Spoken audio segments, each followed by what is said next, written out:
سلام اور آداب۔ امید ہے آپ سب دوست احباب خیر خیریت سے ہوں گے۔ آج میں محترم جناب حسن الیاس صاحب کے ساتھ ایک نئے پروگرام لے کر آپ کی خدمت میں حاضر ہوا ہوں۔ ابھی جو ایران اور اسرائیل میں جو جنگ چھڑ گئی ہے، اور اس کے بعد حسن الیاس صاحب نے غالباً 2 دن پہلے ایک مضمون لکھا تھا جس میں انہوں نے بہت اچھے انداز سے دوسری عالمی جنگ کے بعد کی دنیا اور کن امیدوں کے ساتھ وہ دنیا شروع ہوئی تھی، اور کیا اعلیٰ اقدار اور اصولوں کو طے کیا گیا تھا، لیکن پھر اس کے بعد اب کیا ہوا، اور پھر کرتے کرتے انہوں نے موجودہ صورتحال، مسلمان ممالک، امہ اور ان چیزوں کو انہوں نے تفصیل سے ذکر کیا تھا۔ اور اس کے بعد پھر غامدی صاحب کا آج ہی ایک ان کی بہت مختصر گفتگو ہے، غالباً 4.5 منٹ یا 4 منٹ کی گفتگو، جس میں غامدی صاحب سے بھی یہ سوال ہوا اس حوالے سے، تو انہوں نے اس پہ کچھ گفتگو فرمائی ہے۔ تو میری خواہش تھی کہ میں ان دونوں چیزوں کو حسن الیاس صاحب کے سامنے کچھ اعتراضات کے ساتھ میں ان کے سامنے رکھوں، اور وہ اس کے اوپر مزید اس پہ گفتگو کرے۔ تو ان کا بہت شکریہ کہ انہوں نے مجھے ٹائم دیا۔ تو حسن الیاس صاحب، یہ جو آپ نے لکھا تھا مضمون، بڑا شروع تو آپ نے بہت خوبصورت اور اس انداز سے کیا کہ تاریخ کے ملبے پر کھڑی امت، گمشدہ عظمت، خاموش حال، تاریخ مستقبل۔ تو یہ شروع کی چیزیں تو میں چھوڑ رہا ہوں، وہ میں نے خلاصہ بتا دیا، وہ آپ خود تبصرے میں کچھ چیزیں بتائیے گا۔ لیکن آگے جا کر پھر جو آپ نے نوحہ پڑھا، اور پھر مسلمانوں کو ہی آپ نے جو ہے نا، خاص طور پر ہماری مذہبی قیادت اور ان کو آپ نے اپنے کیا کہنا چاہیے، حسب عادت کہے یا حسب معمول، آپ نے انہی کو نشانے پہ لے لیے ہے۔ اور پھر آپ نے یہ لکھا ہے کہ ہم نے حق تو مانگا، مگر صبر، فہم اور تدبر جیسے وہ لوازم جو اس کی راہ کے ناگزیر سنگ میل تھے، انہیں اختیار کرنے سے گریز کیا۔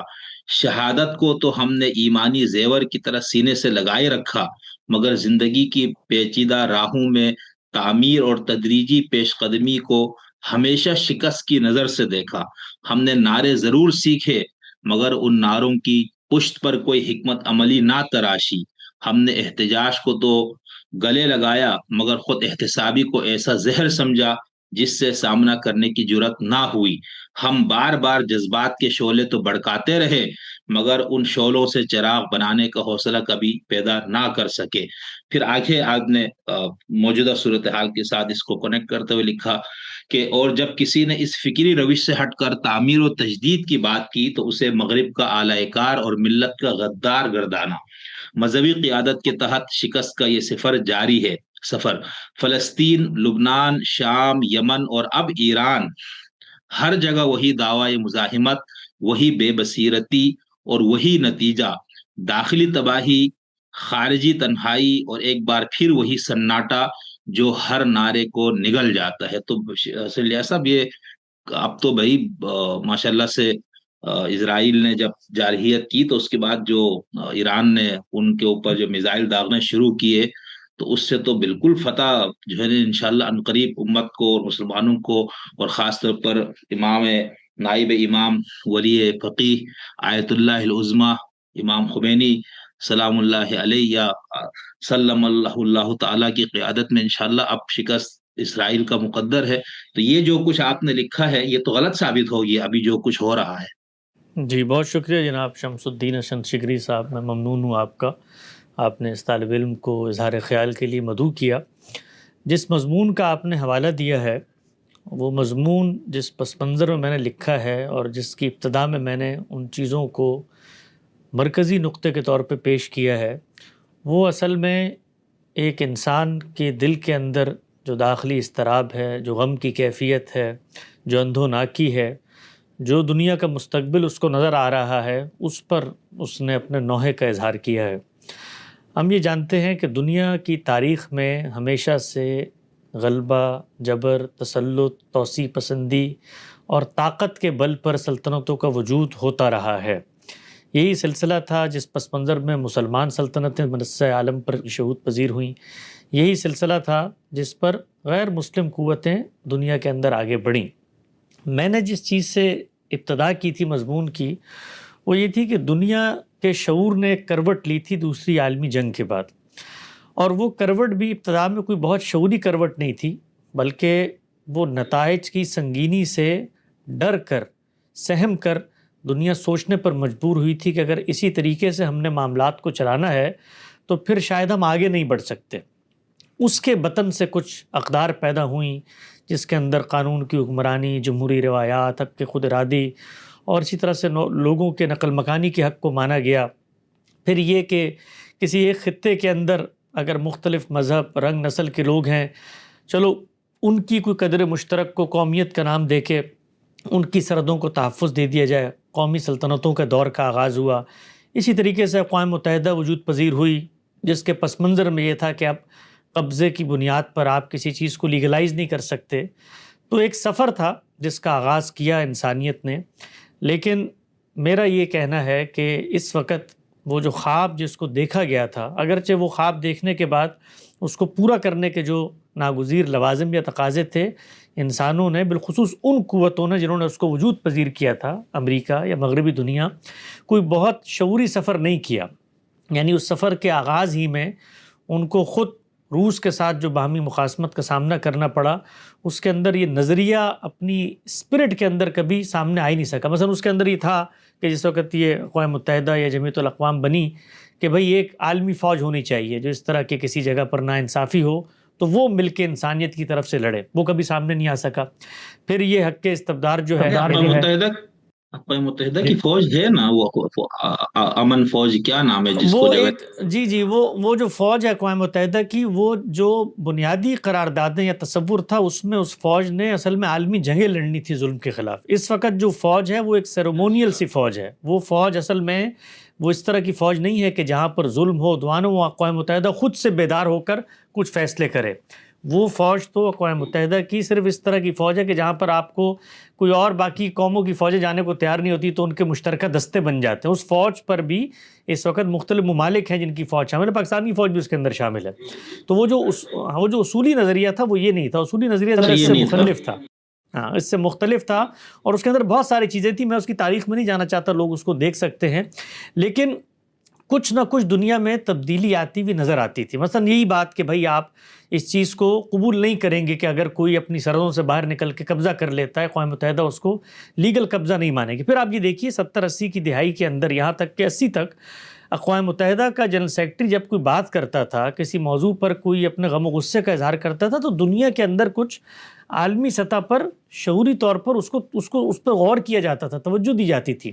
وہ معاملہ بھی کم و بیش اب بالکل خاتمے کو پہنچ گیا۔ اور پھر اس طریقے سے یہ جو ویٹو کا حق تھا، جیسے یہ ظلم کی حمایت کے لیے استعمال کیا گیا، اور جس طریقے سے امریکہ نے اسرائیل کی پشت پناہی کی، اور ان تمام معاملات میں جہاں پر یعنی کوئی دو رائے نہیں ہو سکتی تھی کہ یہ اب صریح ظلم کی طرف معاملہ جا رہا ہے۔ بس ابھی بھی آپ دیکھ لیں، ابھی بھی جس طریقے سے سلامتی کونسل کے اندر اس وقت قرارداد پیش کی گئی ہے، جس میں وہاں پر جو غذائی امداد کھولنے کی بات کی گئی ہے، اس تک کو ان ملکوں نے ماننے سے انکار کر دیا۔ تو جو آخری کچھ امیدیں تھیں کہ شاید دنیا کے اندر وہ جو شعوری تبدیلی پیدا ہوئی تھی اس کی طرف وہ لوٹیں گے، کچھ انسانیت پیدا ہوگی، کچھ اپنے ماضی سے وہ سیکھیں گے، تو میں نے اس کا نوحہ اس مضمون میں رویا ہے اور یہ بتایا ہے کہ بظاہر یہ لگ رہا ہے کہ یہ صورتحال تبدیل ہونے جا رہی ہے اور اصل کی طرف لوٹ رہی ہے۔ اس اصل کی طرف لوٹنے میں ان کو تو جو فائدہ نقصان ہو وہ جانے، ہمیں جو صورتحال کی طرف دیکھنا چاہیے وہ یہ کہ اس پورے پس منظر میں ہم شاید جو کچھ تحفظ ہمیں حاصل تھا، کچھ انٹرنیشنل لاء کی صورت میں، کچھ مثال کے طور پہ سرحدوں کی سالمیت کی صورت میں، اگر یہ صورتحال پیدا ہوتی ہے تو اس میں ہم سب سے زیادہ نقصان کی جگہ پہ کھڑے ہوئے ہوں گے۔ یعنی ہم لوگ کہ جن کو کچھ نہ کچھ ہم ان کو ان کے نظریے اور آدرش کا حوالہ دے کر یہ بتا سکتے تھے کہ بھئی یہ چیز دیکھو غلط ہو رہی ہے، اگر یہ بندھن ہی ٹوٹ جاتا ہے، یعنی یہ جو ایک جھجک اور ایک حجاب ہے یہ اٹھ جاتا ہے، تو پھر اس کے بعد وہاں پر ایک عالمی قوت کھڑی ہوئی ہے، اس کے کنسورشیمز ہیں، وہ نیٹو کی صورت میں ہو، وہ مغربی اقوام کی صورت میں ہو، خود ان کی باہمی مخاصمت بھی اس وقت جاری ہے، لیکن جو مسلمانوں کے ہاں معاملہ ہے وہ اس سے بہت مختلف ہے۔ یعنی ہماری کوئی یونائٹڈ فورس نہیں ہے، کوئی یونائٹڈ آواز نہیں ہے۔ پھر جو ہماری بڑی قوتیں ہیں، جو نمائندہ قوتیں ہیں مسلم امہ کی، اس میں آپ پاکستان کو رکھ لیں، ایران کو رکھ لیں، اس طرح سعودی عرب کو رکھ لیں، تو وہ خود باہمی طور پر تنازعات کا شکار ہے. یہ خطہ پورا کا پورا جہاں پر بڑی اسلامی قوتیں پائی جاتی ہیں، جہاں ان کا سرمایہ ہے، دولت ہے، وہ خود تنازعات کا شکار ہے. باہمی جنگیں ہو رہی ہیں. ہمیں دنیا کے اندر یہ چیزیں تو نظر آتی ہیں، بھی آپ نے حوالہ بھی کیا، آگے چل کے انشاءاللہ اس پہ براہ راست بھی بات کرتے ہیں. لیکن آپ دیکھیے کہ پچھلے 8-10 سالوں میں جو مسلمانوں نے مسلمانوں کا خون بہایا ہے، اس سے جو ہماری امت کی جمعیت تھی، طاقت تھی، جو ہمارے اندر کوئی قدرت ملکہ اللہ نے رکھا ہوا تھا، اس کا ظہور ہونا تھا کسی نہ کسی صورت میں، وہ کیسے داخلی انتشار کا شکار ہوا. پاکستان، افغانستان کی صورتحال دیکھیں. مسلمانوں نے مسلمانوں کا اس ملت میں 1 لاکھ کے قریب کہا جاتا ہے پاکستان میں ہلاکتیں ہوئی ہیں. افغانستان کی صورتحال دیکھیں، اور یہ صورتحال ابھی نہیں، آپ 90 کی دہائی سے دیکھنا شروع کریں، ملینز کی تعداد میں باہمی طور پر مسلمانوں نے مسلمانوں کو مارا. ایران عراق جنگ کو دیکھیں، کویت کی جنگ کو دیکھیں، پھر اس کے بعد شام کے اندر جو کچھ 2012-13 سے ہونا شروع ہوا ہے، یعنی ملینز کی تعداد میں مسلمان ہیں، بچے ہیں، نہتے عورتیں ہیں، وہ ماری گئی ہیں. پھر یمن کے اندر دیکھیں، لبنان کے اندر دیکھیں، تو ہر جگہ پر ہمارے اپنے جو داخلی انتشار ہے، داخلی مقاسمت ہے، اس نے بھی ہماری قوت کو ختم کیا ہے. اب اس صورتحال میں اگر دنیا اس رخ پہ جاتی ہے تو ہم تو اس پوزیشن میں بھی نہیں کھڑے ہوئے کہ ہم کسی ملک کے پیچھے آ کر کھڑے ہو جائیں. یہاں پر تو آپ دیکھیں نا، ابھی اس پر میں آؤں گا اور گفتگو کروں گا کہ اسرائیل کے ساتھ جو معاملات ہیں، لیکن اس وقت بھی باہر کیف اسرائیل کو یہ اعتماد ہے. آج بھی آپ دیکھیے کہ G7 وغیرہ نے جو بیانات دیے ہیں، یا عالمی برادری جس جگہ پر پہنچی ہوئی ہے، وہ یعنی پشت پناہی براہ راست نہ کر رہی ہو تو بلا واسطہ کر رہی ہوتی ہے.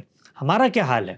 یعنی ہم لوگ تو ایک رسمی بیان دیتے ہوئے بھی 100 دفعہ سوچتے ہیں کہ جو ہمارے اتحاد ہیں، پاکستان بھی سوچتا ہے، سعودی عرب بھی سوچتا ہے کہ اس طرح کے تنازع میں ہمارا کوئی بیان ایسا نہ ہو کہ جو عالمی برادری کا، یا بالخصوص امریکہ بہادر کی ناراضی کا باعث بن جائے. تو اس صورتحال میں جو عالمی عرف تبدیل ہو رہا ہے، اس میں معیشت کا انحصار، ٹیکنالوجی کا جو تناسب ہے، اور اس پس منظر میں خود ہماری جو داخلی کیفیت ہے، کیا ہم اس جگہ پر کھڑے ہوں گے کہ جو کچھ بلیسنگز ہمیں حاصل ہو چکی تھیں ہم ان کو لے کر آگے چل سکیں یا نہیں چل سکتے. یہ ایک بات ہے. دوسری جو چیز ہے، آپ کے براہ راست میں سوال کا جواب دوں جو آپ نے پوچھا ہے. دیکھیے، اس میں کوئی شک و شبے کی بات نہیں ہے کہ دنیا کے اندر بے تحاشا ظلم ماضی میں بھی ہوتے رہے ہیں اور حال قریب میں بھی ہوئے ہیں. اسرائیل کا وجود کو اگر آپ اس پس منظر میں دیکھیں تو ایران کا یہ مقدمہ یا کسی مسلم ملک کا یہ مقدمہ کہ جی ایک غیر قانونی طور پر یا غیر انصافی کی بنیاد پر فاتحین نے یہاں پر ایک سلطنت کو وجود پذیر کر دیا، اور ہمارا اقدام اصل میں اس ظلم کے خلاف ہے. یعنی ایران کا جو کلاسیکل نیریٹو ہے جو انقلاب ایران کے بعد سامنے آیا، وہ تو یہ تھا نا کہ جی ایک ظالم صہیونی ریاست ہے جو اس خطے پر مسلط کر دی گئی ہے، ہم اس کے خلاف جدوجہد کر رہے ہیں. تو اب یہ جو ایک مقدمہ ہے، اس مقدمے کو ایک نظریے کے طور پر اس ملت نے اپنایا، اور اس کے کانسیکوینسز ہیں 40 سال سے وہ بھگت رہے ہیں. تو اس نظریے کو اپنا کر کیا دنیا آگے بڑھ سکتی ہے؟ اب پھر جب ہم اس موضوع پہ بات کریں گے تو ہمیں اپنوں کی طرف رخ کلام کرنا پڑے گا، ان سے گفتگو کرنی پڑے گی. مثال کے طور پر یہ پورا کا پورا معاملہ برطانیہ عظمیٰ نے کیا، جو اسرائیل ایک ظالم ناجائز صہیونی ریاست کے قیام کا تھا. تو اگر یہ عمل اپنی ذات میں ظلم ہے تو پھر اصل اقدام تو ظلم کرنے والوں کے خلاف ہونا چاہیے نا. پھر تو ہمارا اصل دشمن برطانیہ عظمیٰ ہے جس نے اس کو وہاں پر لا کے ایک بچے کو بٹھا دیا ہے. یہ اس کی نتائج ہیں، یہ اس کی فکر کا مولود فساد ہے. تو پھر اصل دشمن تو وہ ہونا چاہیے. اور اگر اصل دشمن وہ ہے اور کنسسٹنٹ مقدمہ ہے ہمارا کہ جی فاتحین کو اس طرح کے اقدام کی اجازت نہیں ہے، یہ سری ظلم ہے، تو پھر فتح کے نام پر جو کچھ ہم کرتے چلے آئے ہیں، کیا ان لوگوں کو اسے چیلنج کرنے کا حق ہوگا؟ کیا عثمانی سلطنت نے اگر مثال کے طور پہ اسی دنیا کے اندر رہتے ہوئے فتح کی بنیاد پہ ملکوں کے اندر طاقت کی تسلط قائم کیا، تو وہ یہ مقدمہ لے کر میدان میں اتریں کہ اچھا اگر فاتحین کے فیصلوں پر آپ کو اعتراض ہے اور آپ اس کو خالص انصاف کی نظر سے دیکھتے ہیں تو پھر تو ذرا سمٹ کے واپس جانا شروع کیجئے اور جزیرہ نما عرب تک محدود ہو جائیے جہاں پر آپ کے خدا نے آپ کو اقتدار دیا تھا. تو پھر یہ مقدمات یہاں رکیں گے نہیں. اور ان سرحدوں کے اندر جانے کی اگر ہم بات کرتے ہیں تو پھر سرحدوں کے باہر نکل کے جو طاقت یا توسیع پسندی کا ہمارا عالمی جذبہ ہے، پھر اس کا ہم کیا کریں گے؟ یعنی خود ہمارا جو برادر اسلامی ملک ہے ایران، اس میں وہ ایک لطیفہ بھی آگے یاد کرائیے گا، انشاءاللہ سناؤں گا. تو ایران جو ہے اس نے جس طریقے سے طاقت کی ہے یا جس طریقے سے پراکسیز بنائی ہیں، سرحدوں سے باہر نکل کے بنائی ہیں نا، آخر ان ملکوں کو کہ عالمی قانون کے تحت وہاں پر ان چیزوں کی ایجاد تھی. تو یہ اتنے کمپلیکس مقدمات ہیں جس میں اگر تاریخیت کا مقدمہ لے کر آتے ہیں، آپ فاتحین کی ناانصافی کا مقدمہ لے کر آتے ہیں، اس کے بعد کسی سلطنت کے خاتمے کی بات کرتے ہیں، تو پھر اس کے بڑے دیرینہ کانسیکوینسز ہیں. یہ اس طرح کا کوئی ظلم اور جبر نہیں ہے کہ آپ مثال کے طور پہ ایک سورن اسٹیٹ کے طور پہ بیٹھے ہوئے تھے، آپ کے ملک میں کوئی خزانہ تھا، باہر سے کوئی قوت آئی، اس نے حملہ آور ہو کے وہ چھیننے کی کوشش کی، اور اب آپ مدافعت کے لیے جہاد کر رہے ہیں، ظلم و عدوان کے خلاف جہاد کر رہے ہیں. کچھ عالمی بندوبست کے سیاسی فیصلے تھے، ان سیاسی فیصلوں کو آپ نے تسلیم کرنے سے انکار کیا. ہم نے کبھی اس چیز پر گفتگو نہیں کی کہ وہ سیاسی فیصلے عین انصاف کی بنیاد پہ تھے. ہم جب بھی گفتگو کرتے ہیں تو وہ اس بنیاد پہ ہوتے ہیں کہ جب آپ ان سیاسی فیصلوں کو چیلنج کرتے ہیں اور ان کی بنیاد پر لڑنے کی کوشش کرتے ہیں، تو ایک طرف آپ ہیں، نہتے ہیں، اکیلے ہیں، اور دوسری طرف وہ ظالم ہے کہ جس نے ان چیزوں کو وجود پذیر کیا ہے. تو اس میں بتدریج اگر کوئی وقتی نوعیت کی فتح بھی ہمیں حاصل ہو جاتی ہے تو بتدریج ہم اس جگہ پر جائیں گے جہاں پر ہم تنہائی کا شکار ہو جائیں گے. اور ہم نے یہ دیکھا کہ خود ہماری مملکتوں نے اس کا خمیازہ بھگتا ہے. عراق نے بھگتا ہے جب اس پر پابندیاں لگی ہیں، کیسے ہزاروں لاکھوں کی تعداد میں بچے وہاں پر سسکتے بلکتے ہوئے دنیا سے رخصت ہو گئے، دوائیاں وہاں پر نہیں ہوتی تھیں. یہی معاملہ ایران میں ایک سطح پر جاری ہے. پھر ملکوں کی ڈائنامکس الگ الگ ہیں. مثلا ایران نے آج یہ کام کر دیا کہ حماس نے یہ کام کیا، وہ بھی قابل عمل رہ سکتا تھا. ایران داخلی طور پر کچھ نہ کچھ اپنے وسائل رکھتا ہے. مملکت 40 سال کی ایجیٹیشن کے بعد بھی کم سے کم اپنے پیروں پر کھڑی ہوئی. کیا پاکستان کی یہ صورتحال ہے کہ ہمارے پاس بھی تیل کے اسی طرح کی ذخیرے ہیں؟ تو ہر مملکت، ہر سلطنت اپنے زمان و مکان میں فیصلے کرتی ہے. وہ فیصلے اگر تو نتیجہ خیز ہو جائیں تو ہمیں اور آپ کو اس میں کوئی گفتگو کرنے کی ضرورت باقی نہیں رہتی. بظاہر جو کاسمیٹک نوعیت کی چیزیں سامنے نظر آ رہی ہوتی ہیں، اس سے نتیجہ خیزی پیدا نہیں ہو سکتی. مذہبی قیادت کے بارے میں جب ہم گفتگو کرتے ہیں، وہ ان کاسمیٹکس چیزوں کو بہت گلوریفائی کر کے فتح کا ایک نوید سنانا شروع کر دیتی ہیں. مثلا ابھی بھی صورتحال آپ دیکھ لیں نا کہ دنیا کی تاریخ میں یہ پہلی دفعہ ہوا ہے کہ کسی ملک کی مسلح جو ملٹری قیادت ہے وہ پہلے مرحلے میں اس کا خاتمہ ہو جائے. ہمیشہ دنیا میں ہوتا کیا تھا کہ پہلے مرحلے میں فوجیں لڑتی تھیں، اس کے بعد شہروں پہ قبضہ ہوتا تھا، اس کے بعد وہاں کے جو جرنیل ہیں حکمران پکڑے جاتے تھے. ٹیکنالوجی کا یہ فرق آپ ملاحظہ کریں کہ جنگ کا آغاز قیادت کے خاتمے سے ہوا ہے. پھر جو ایٹمی تنصیبات ہیں ان میں جس نوعیت کا حملہ ہوا، ابھی تو گردش ہے، صورتحال دھندلی ہے، واضح نہیں ہو رہا کہ ایران نے جو کچھ کیا ہے اس سے ان کو اسٹریٹجی کی لحاظ سے کیا نقصان ہوا ہے. کوئی ان کی جو تنصیبات ہیں، ان کے پاس جو ایٹامک صلاحیت ہے، ان کے پاس جو فضائی صلاحیت ہے، اس کے اندر کیا چیز ہوئی ہے. تو یہ سب چیزیں وقت بتائے گا. لیکن جو میرا خدشہ ہے اس وقت وہ یہ کہ اگر یہ حجاب اٹھ گئے اور اس طریقے کی برہنگی آ گئی تو اس میں سب سے زیادہ نقصان ہمیں ہوگا. اور ابھی صرف ایک ملک کے ساتھ معاملہ چل رہا ہے. اگر امریکہ اس جنگ میں اترنے کا فیصلہ کر لیتا ہے اور پھر ایران کی جو بھی پراکسیز ہیں یا حمایت ہے اس کے خاتمے کا اعلان کرتا ہے تو صورتحال بالکل تبدیل ہو جائے گی.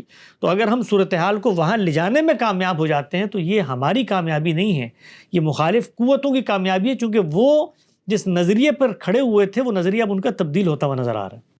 اپنا صاحب آپ نے ابھی بھی یہ بات کی اور اپنی تحریر میں آپ نے شہادت والی بات کو آپ نے اس طرح سے پیش کیا. یہ تو بھائی مذہبی قیادت کا تھوڑا مسئلہ ہے، تو قرآن پاک کا مسئلہ ہے. اس میں تو شہادت کو اس قدر گلوریفائی کیا گیا ہے.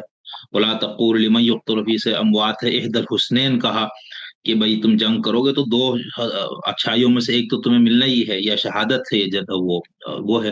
تو یہ تو خود قرآن کی تعلیمات ہے نا. اس کو آپ کیسے عجیب انداز سے پیش کرنے کی کوشش کریں گے؟ آپ اس کو کس طرح سے تنقید کا وہ نشانہ بنائیں گے؟ اور یہ تو فخر کی بات ہے. جی، قرآن مجید کا جب ہم حوالہ دیتے ہیں تو پھر ہماری ایک ناگزیر مجبوری ہے کہ قرآن مجید کو ہم اپنی چوائسز سے انٹرپریٹ نہیں کر سکتے. یعنی ہم اپنے اقدامات اپنی خواہشات سے کریں اور ان خواہشات کی سینکشن پھر قرآن مجید سے لا کر دینے کی بات کریں. قرآن مجید نے 13 سالہ مکی دور میں تو کبھی شہادت کو گلوریفائی نہیں کیا. کیوں نہیں کیا؟ یعنی اگر شہادت ہی مطلوب مقصود و مومن ہے تو 13 سال آپ وہاں پر مکے کے اندر موجود ہیں کہ اب وہاں پر اس طریقے سے جو صحابہ کرام موجود تھے وہ چن چن کے ان لوگوں کے گلے نہیں کاٹ سکتے تھے. کیا مشکل تھی؟ یعنی خود اتنے بڑے بڑے سردار آپ کے ساتھ شامل ہونے پر آمادہ ہو گئے ہیں، وہاں کے آسودہ حال لوگ ہیں، ان کے پاس مال بھی ہے، قوت بھی ہے، بہت آسانی سے قیادت کی ٹارگٹ کلنگ ہو سکتی تھی، اٹھ کے مارا جا سکتا تھا۔ تو قرآن کی جب ہم بات کرتے ہیں نا تو پھر قرآن مجید کو پھر اس کے سیکوینس میں، اس کے کانٹیکسٹ میں رکھ کے دیکھنا پڑے گا۔ قرآن مجید پہلے مرحلے پہ روکتا ہے، ایک خاص موقع پہ اجازت دیتا ہے، اس اجازت کے لیے طاقت کے تناسب کی بات کرتا ہے، اس کے ساتھ نصرت الہی کے قانون کی نوید سناتا ہے، اس کے بعد نتائج کے بارے میں متنبع کرتا ہے، پھر یہ بتاتا ہے کہ خود تمہارے ایمان کی یہ آزمائش ہے، اور اس کے بعد یہ بھی بتاتا ہے کہ صورتحال تمہاری گرفت میں نہ ہو تو ہجرت تم پہ لازم ہو گئی، اس کو تم پسپائی نہ سمجھو، معاہدہ تم پر لازم ہو گیا، اس کو تم شکست نہ سمجھو۔ خود فتح مکہ سے پہلے آخر صلح حدیبیہ ہوئی نا، تو ہر جگہ پر یہ ڈنڈا لے کر نکل جانا کہ جی ہم نے تو شہید ہونا ہے، اور قرآن مجید نے ہمیں شہادت کے لیے یہ بتا دیا ہے، ہم بھیڑ بکریاں نہیں ہیں کہ اپنے آپ اور اپنی گردنوں کو پیش کر دے لوگوں کے سامنے کہ آؤ اور آ کر اڑا دو اس مسلم امہ کو۔ ہمارے اندر اس شعور کا خاتمہ ہو گیا ہے کہ ہم شکست کو گلوریفائی کر رہے ہوتے ہیں۔ قرآن مجید جس شہادت کی بات کرتا ہے وہ ان تمام پری ریکوزٹس کو پورا کرنے کے بعد ایک بندہ مومن جب میدان میں اترتا ہے اور پھر اس کو شہادت نصیب ہوتی ہے تو اللہ کہتا ہے کہ میں نے تمہیں چن لیا ہے، منتخب کر لیا اپنے اعلیٰ درجات کے لیے۔ وہ خدا کی طرف سے ایک نعمت ہوتی ہے اور خدا کی طرف سے ایک عنایت ہوتی ہے وہ شہادت۔ یہ جو چیزیں ہیں جس کے اندر اس طریقے سے میزائل آتے ہیں، اس طریقے سے ڈیزی کٹر آتے ہیں، اس طریقے سے ڈرلنگ کرنے والے دنیا بھر کے اسباب آتے ہیں اور وہ تہو بالا کر کے چلے جاتے ہیں، یہ شہادت ہے۔ یعنی وہ بچے جو ایران کے اندر بیٹھے ہوئے ہیں وہ کوئی محاذ جنگ کے اندر گئے تھے لڑنے کے لیے، یا فلسطین یا حماس نے جن خطوں کے اندر یہ شروع کیا معاملہ اور اسرائیل نے وہاں پر بے دردی سے ان مظلوموں کو شہید کر دیا، وہ کوئی میدان جنگ میں شہادت کے لیے اترے تھے؟ یعنی وہ کوئی مسلح جنگ لڑ رہے تھے قرآن مجید کی روشنی میں؟ تو قرآن مجید کی روشنی میں تو مارنے والے نے ظلم کیا اور مروانے والے نے جس نے طاقت کا موازنہ کیے بغیر جنگ چھیڑ دی، اس کے نتیجے میں وہاں پر جان مال آبرو کے خلاف زیادتی ہوئی، اس نے بھی ظلم کیا ہے اپنی قوم کے اوپر۔ تو قرآن مجید کو ان بحثوں میں ہمیں نہیں لانا چاہیے۔ یہ جو سیاست کی بحثیں ہیں، مخاصمت کی بحثیں ہیں، اچھا یہ تو شہادت ہو گئی مثال کے طور پہ اسرائیل کے خلاف، یہ جو حوثی سعودیوں کو مار رہے ہیں اور سعودی حوثیوں کو مار رہے ہیں، تو وہاں پر شہادت کا فلسفہ کہاں گیا؟ یہی قوم ہے نا جو مثال کے طور پہ اس وقت اسرائیل کے ساتھ برسر پیکار ہے، یہی قوم جو پاکستان کے اندر پراکسیاں بنا کر دیوبندی اور سنی علماء کے خلاف یہ جیش محمد اور یہ سپاہ محمد اور یہ آپس میں تحریک نفاذ فقہ جعفریہ، یہ بھی شہادت تھا قرآن مجید کا فلسفہ۔ اور یہی قوم جو ہے وہ جا کر لبنان میں جو کچھ کر رہی تھی، اور اسی نقطہ نظر اور اسی فقہی تعبیر کے ماننے والے بشار نے جو سیریا کے اندر کیا، یہ بھی شہادت تھی۔ تو یہ جس کو آپ کہتے ہیں ڈرٹی قسم کی جو پولیٹکس ہے، اس کو قرآن مجید کے ساتھ نتھی نہ کریں۔ یعنی صفیوں کی اور عثمانیوں کی جو مخاصمت صدیوں سے چلی آ رہی ہے، جس کا آغاز بنو امیہ اور سیدنا علی کے اس نزاع سے ہوتا ہے، اور اس کے بعد پر آج پورا مسلم دنیا 2 بلاکس میں تقسیم ہوا ہے، اور پچھلے 30 سالوں کے اندر وہ ایران عراق جنگ ہو یا کویت والی جنگ ہو یا سعودی عرب کی جنگ ہو یا جو بھی جنگیں ہیں، ان میں باہمی طور پہ لاکھوں کی تعداد میں ہم نے بندے مار دیے، اور وہاں پر ہمیں کوئی قرآن مجید، کوئی فلسفہ شہادت کچھ یاد نہیں آتا۔ آج ایک ملک اٹھتا ہے، دوسرے ملک پہ حملہ کرتا ہے، قرآن مجید کا فلسفہ شہادت اس کو یاد آ جاتا ہے۔ نہیں حسن صاحب، وہاں پر تو ان طائفتان المؤمنین اقتتلوا کے تحت ہے نا، یہ تو صحابہ کے دور سے جنگیں شروع ہوئی ہے مسلمانوں میں باہمی، تو وہ اگر اس طرح کی کچھ چیزیں ہیں تو وہ ٹھیک ہے، وہ اپنی جگہ، لیکن اس سے یہ چیز تو غلط ثابت۔ اب آپ نے جیسا فرمایا کہ اس طرح کے مواقع پر آیتیں پیش نہیں کرنی چاہیے، تو میں ابھی انشاءاللہ غامدی صاحب کی گفتگو پہ آپ سے رائے بھی لینی ہے، اس پہ میرے 1-2 اعتراضات وہ آپ کے سامنے رکھنا ہے، جس میں غامدی صاحب نے قرآن پاک کی آیات سے استدلال کیا اسی سارے نظام پہ، وہ بھی کروں گا اس پہ بات۔ لیکن یہاں پر جو لوگ یعنی جب سے اسرائیل کی ریاست قائم ہے تب سے مسلمانوں نے، عربوں نے 4 جنگیں لڑی، اور اس کے بعد انہوں نے کہا طاقت نہیں ہے، مزید ان کو شکست ہو رہی تھی، تو انہوں نے خاموشی اختیار کر لی اور اپنا ملک کو یا اپنے علاقے کو انہوں نے تعمیر دینا شروع کیا۔ ایک ملک کھڑا رہا جس کو ہم ایران کہتے ہیں، ٹھیک ہے، اور حسینی کربلا سے انہوں نے جو سبق سیکھا، ٹھیک ہے نا، کہ بھائی طاقت کے مقابلے پہ طاقت کو نہیں، جذبہ دیکھنا ہے، اصول کو دیکھنا ہے۔ یزید، اس کا پورا لاؤ لشکر، پوری ریاست ایک طرف کھڑی تھی، امام علی مقام علیہ السلام اپنے 72 گھر کے افراد کے ساتھ آپ میدان کارزار میں اترے، ٹھیک ہے نا، وہاں پر شکست دینے۔ تو یہاں پر بھی تمام اسلامی ممالک بالکل ڈیر کے رہ گئے پیچھے، صرف ہمارے ایران نے اس علم کو بلند کیا، اور بلند کرنے کے بعد ایران نے ابھی تک براہ راست جارحیت کر کے اسرائیل پہ حملہ نہیں کیا، اس وقت تو اسرائیل نے حملہ کیا نا، جارحیت وہاں سے ہوئی ہے، تو اس کا جواب دیا جا رہا ہے۔ اس جواب میں اگر کچھ شہادتیں ہو رہی تھی اور اس کو اگر قرآن پاک کی آیات اور ان سے لے کر لوگوں کے جذبے کو کیا جائے تو اتنے معیوب بات تو میرے خیال سے نہیں ہے۔ جی، 2-3 چیزیں آپ نے کی ہیں، دیکھیں کتنی دلچسپ صورتحال ہے کہ میں نے آپ کے پچھلے سوال کے جواب میں قرآن مجید پیش کیا اور آپ نے اس جواب پر تنقید کرتے ہوئے امام علی مقام کے اقدامات کا حوالہ دیا۔ گویا آپ کے نزدیک دین کا ماخذ جو ہے وہ قرآن مجید نہیں ہے، تاریخ کے اندر کھڑی ہوئی شخصیات کے اقدامات ہیں۔ تو اگر تو یہ صورتحال ہے تو پھر تو ہمیں اصولوں پہ بات کرنی چاہیے، اس لیے کہ جس جگہ کا آپ حوالہ دے رہے ہیں، پہلی امام چیز تو علی مقام کا قدم قرآن کے خلاف نہیں ہے نا، قرآن سے ہی ماخوذ ہے کہ ظلم، بربریت، جابریت کے خلاف انسان کو کھڑا ہونا چاہیے نا، تو قرآن جی، سے ہی ماخوذ ہے۔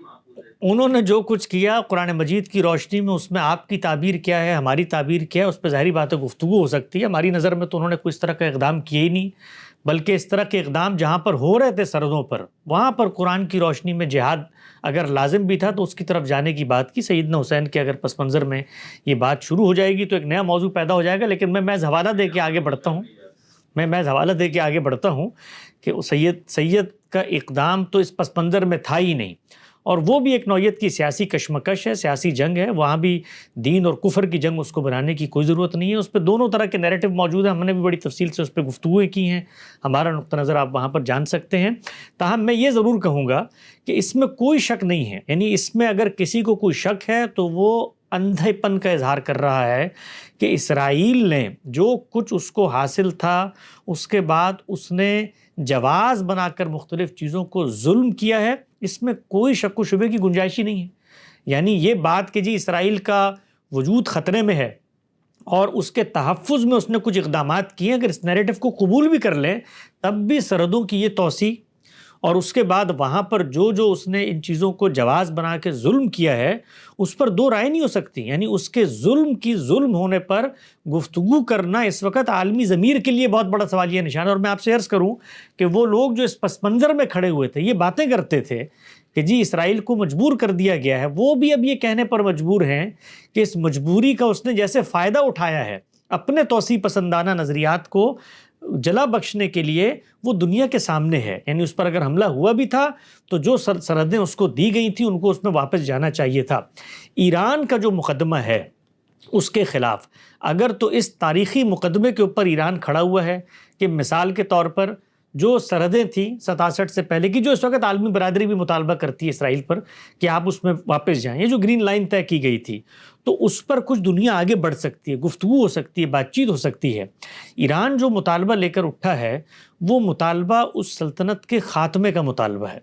اگر اس کے خاتمے کا مطالبہ نہیں ہے اور وہ اسرائیل کے ساتھ آزاد فلسطینی ریاست کے قیام کی بات کرنا چاہتا ہے اور اس کے لیے جنگیں بھی ہوتی ہیں مثال کے طور پر، تو یہ ظلم و عدوان کے خلاف جنگیں، وہاں پر حکمت عملی کی بحث ہوگی۔ جو مقدمہ دو سلطنتوں نے آپس میں بنایا ہوا ہے وہ یہ ہے کہ یہ علاقہ ہماری میراث کا علاقہ ہے۔ اسرائیل کا کلاسیکل نیریٹو یہ ہے، اور وہ ہر وہ پہلو جس سے اس کو توسیع کی موقع ملے گا وہ توسیع کرے گا، اور اس نے کر کے دکھائی۔ یعنی اس نے ظلم اور عدوان کا بہانہ ہی بنانا صحیح کریں، کر کے دکھائی۔ اگر ایران اس کو ریورس کرنا چاہتا ہے، جو بات میں نے شروع میں کہی، وہ چیز ایک دن میں نہیں ہو سکتی، اس کے لیے بہت کچھ ہمیں کھونا پڑے گا، اور ایک امیڈیٹ مخاصمت ہو جاتی ہے، لڑائی ہو جاتی ہے، جارحیت ہو جاتی ہے۔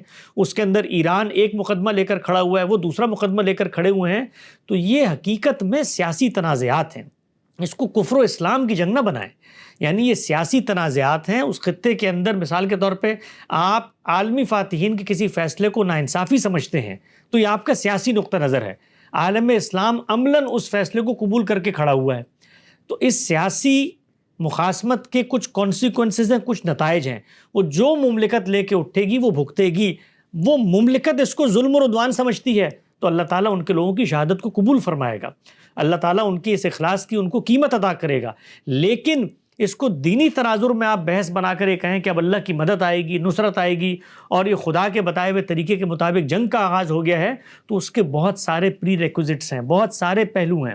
اس کے اندر طاقت کو دیکھنا، یہ قرآن مجید نے بتایا ہے، خود بتایا ہے کہ اب طاقت کی وہ صورتحال نہیں رہی تو ہماری نصرت کا قانون روبہ عمل نہیں ہوگا، اب آپ کو صورتحال کم کرنی ہے اس لیے کہ آپ کی طاقت کم ہو گئی ہے۔ اس میں 10 چیزیں ہیں، 10 پہلو ہیں جو دیکھنے پڑیں گے۔ تو دین اسلام میں یہ زمین کے خطے اور وطن ان کے لیے نہیں ہوتا. ظلم اور عدوان کے خلاف جنگ اور جہاد ہوگا. اس جہاد کے کچھ پری ریکوزٹس ہیں، کچھ حدود و شرائط ہیں. ایران کو اگر یہ لگتا ہے کہ اس نے وہ چیزیں پوری کی ہیں، اللہ تعالیٰ کی نصرت تائید اس کے ساتھ شامل حال رہے، ہماری دعائیں اس کے ساتھ ہیں. بظاہر جو صورتحال ہے دنیا کے عرف کے مطابق وہ ایک عالمی تقسیم پر کچھ تنازعات خطے میں پیدا ہوئے ہیں. اس میں ایران 40 سال سے ان کو ریورس کرنے کی کوشش کر رہا تھا، اس میں اس کو شکست ہو گئی ہے، عملاً شکست ہوئی. شام کے اندر شکست ہوئی، لبنان کے اندر شکست ہوئی، اسی طریقے سے یمن کے اندر اس وقت جو صورتحال ہے بظاہر شکست کی طرف جا رہی ہے. تو اس پس منظر میں مشرق وسطیٰ میں جو ایک تاریخی تنازع ہے صفوی عثمانی شیعہ سنی تنازع، اس کے اندر اسرائیل کی ریاست پیدا ہوئی، اس میں کچھ مذہبی نیریٹو ایران کے اندر پیدا ہوئے. وہ نیریٹو خود اپنی توسیع چاہتے ہیں. یعنی جو ایران کے اندر انقلاب آیا وہ بھی یہ انقلاب نہیں تھا کہ مثال کے طور پر آپ اس وقت آ کر اپنے خطے میں بیٹھ جائیں. وہ خود توسیع چاہتے ہیں، اس کی ذات میں توسیع ہے. اور خود وہاں پر جو ریاست وجود پذیر ہوئی ہے ایران میں، وہ کوئی انسانوں کے محض انقلاب کے پس منظر میں نہیں ہوئی، وہ خدا کی منتخب کردہ ایک نوعیت کی ریاست ہے جس میں امام کا تقرر اس کی جانب سے ہوتا ہے. تو ہر طرف یہ مقدمات موجود ہیں. جی، امام کا تصور. تو اس کے اندر ہم جو بات کر رہے ہیں وہ بات یہ کر رہے ہیں کہ اگر آپ لڑنے کا فیصلہ کرتے ہیں تو لڑنے کے کچھ کانسیکوینسز ہیں. اس میں آپ یہ دیکھیے، ہمارے دوست زاہد مغل صاحب نے بھی ایک تنقید میرے اوپر لکھی کہ بھائی حسن صاحب اور یہ لوگ کہتے ہیں کہ بھائی جہاد ظلم و عدوان کے خلاف ہوگا، اس کے علاوہ نہیں ہوگا، تو پھر دنیا آپ پر آ کے حملہ آور ہو جائے گی. تو چلیں ایک منٹ کے لیے ہم مان لیتے ہیں کہ شوکت کفر کا خاتمہ آپ کے دینی ڈسکورس میں جہاد کی علت اور غایت نہیں ہے، لیکن عملی ضرورت تو ہے. تو پھر عملی ضرورت ہمارے نزدیک شوکت کفر کا خاتمہ نہیں ہے. اگر دنیا اس مقام پر پہنچ جائے جس مقام پر اب جا رہی ہے، جس کا میں نے نوحہ رویا ہے، تو پھر شوکت کا خاتمہ ہوگا اپنے تحفظ کے لیے. وہ کفر کی ہو وہ اسلام کی ہو، کیونکہ آپ نے تو اپنا تحفظ کرنا ہے نا.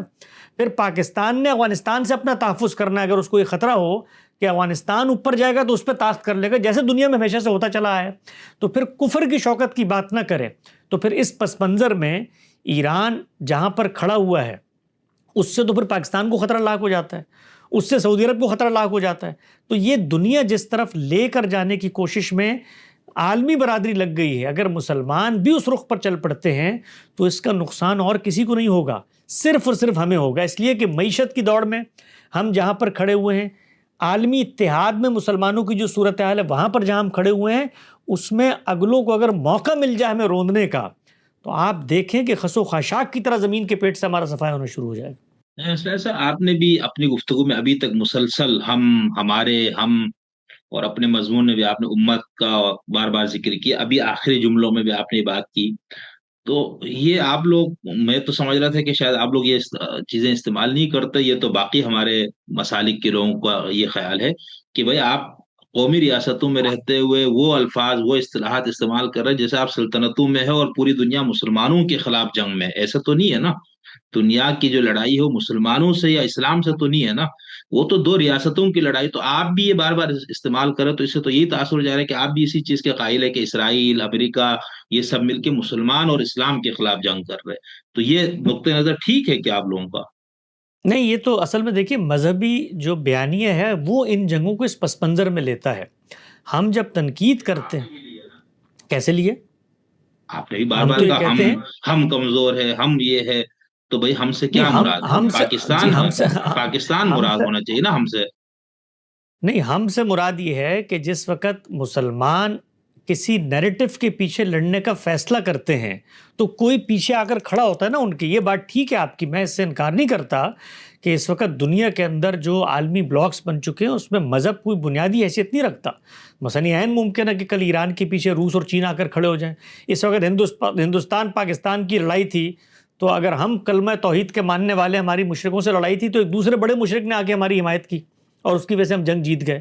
تو دنیا اسی طرف جا رہی ہے. لیکن سوال یہ ہے کہ دنیا کے ہاں مفادات بھی ہوتے ہیں، دنیا کے ہاں اپنی ذاتی انا کی خاطر بہت ساری چیزیں کی، خود خطے کی جو جیو پولیٹیکل صورتحال ان میں بھی بہت سارے تقاضے ہوتے ہیں.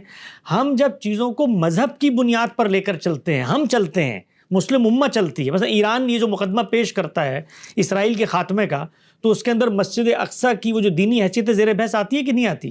یعنی اور بھی اتنی سلطنتیں وجود پذیر کی ہیں آخر برطانیہ عظمیٰ نے، اس پہ ہمیں اعتراض نہیں ہوتا، اس لیے کہ اس خطے کی ایک دینی سگنیفیکنس اب محسوس کر رہے ہوتے ہیں، حماس اس خطے کی دینی سگنیفیکنس محسوس کر رہی ہوتی ہے، پاکستان کے علماء اس خطے کی دینی سگنیفیکنس کو سامنے رکھ کے جہاد کا اعلان کر رہے ہوتے ہیں۔ تو ہم لوگوں کے ہاں، مذہبی دنیا کے ہاں، جو ظلم اور عدوان کے معاملات عالمی عرف میں ہو رہے ہوتے ہیں، وہ ہوئے ہیں، ان کو جب مذہبی کونیٹیشن میں پیش کیا جاتا ہے تو ہم یہ کہتے ہیں کہ بھائی یہ ظلم بھی ہے، اس کو پہلے مذہبی مسئلہ نہ بناؤ، اس سے الگ کرو، اور ظلم اگر ہے تو ظلم اگر تمہارے ساتھ ہوا ہے اور تم اس کا خاتمہ کرنا چاہتے ہو تو تم اس پوزیشن میں نہیں ہو فی الحال۔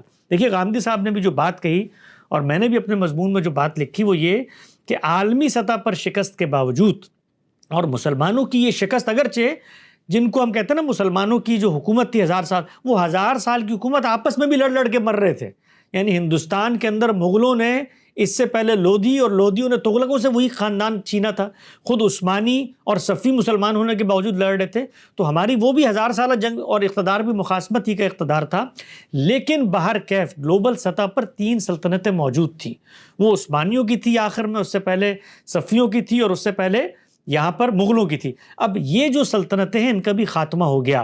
ہم جس وقت یہ کہتے ہیں کہ کوئی ایک ملت، ایک نیشن اٹھتی ہے، ایران اٹھتا ہے، پاکستان اٹھتا ہے کسی جگہ پر لڑنے کے لیے، تو یہ ذہن میں رکھو کہ پیچھے تمہاری وہ امت نہیں کھڑی ہوئی، پیچھے تمہاری وہ ملت نہیں کھڑی ہوئی، پیچھے تمہارا وہ عالمی اقتدار نہیں کھڑا ہوا جو تمہیں اس کے کانسیکوینسز سے بچا لے گا۔